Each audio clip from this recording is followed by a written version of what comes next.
Сәлем достар, свои рецепті каналына қош келдіңіздер. Бүгін мен сіздерге бір жасағаннан шығатын дәмді әрі сондай жұмсақ кекстің рецептін ұсынғым келіп отыр. Бұл кексті жасануға қолданатын заттар барлығыңыздың үйіңізден табуға болатын заттар. Бізге керекті заттар ертілген сары май, жұмыртқа, сүт, ұн, қант, күнбағыс майы, ванилин, қопсытқыш және кішкене тұз. Барлық ингредиенттердің мөлшері видеоның астына толықтай көрсетілген. Ыдысқа бірінші болып қант, бір шымшым тұз және де ертілген сары майымызды салып, жақсылап араластырып аламыз.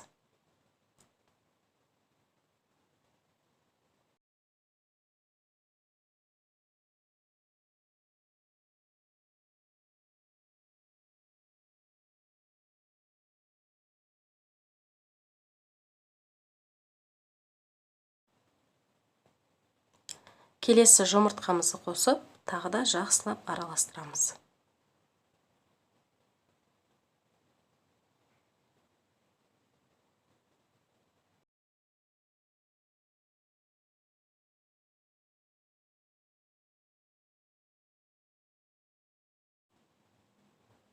Сүтімізді қосып, тағы да жақсылап араластырамыз.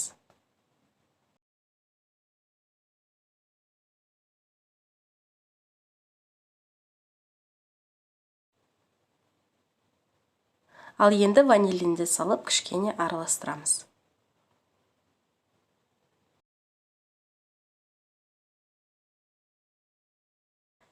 Енді ұнның жартысын саламыз.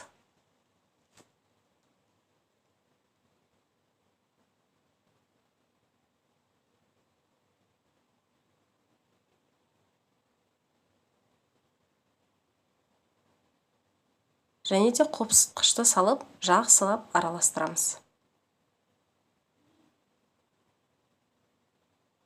Түйірлер қалып кетпеуі керек.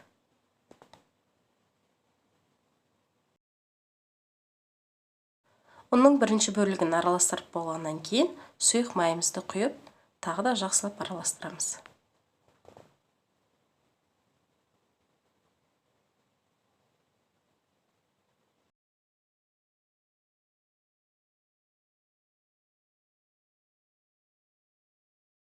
Соңғы болып ұнның қалған бөлігін салып, тағы да жақсылап түйіршіксіз етіп араластырамыз.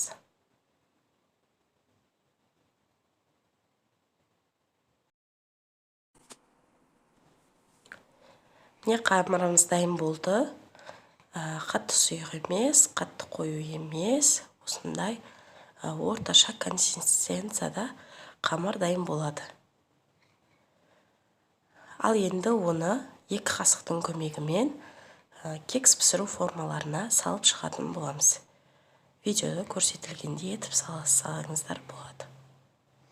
Кекстерімізді 180 градусқа қыздырылған духовкада шамамен 30 минут пісіріп алатын боламыз. Кекстеріміз дайын болды. Сондай дәмді болып шығады.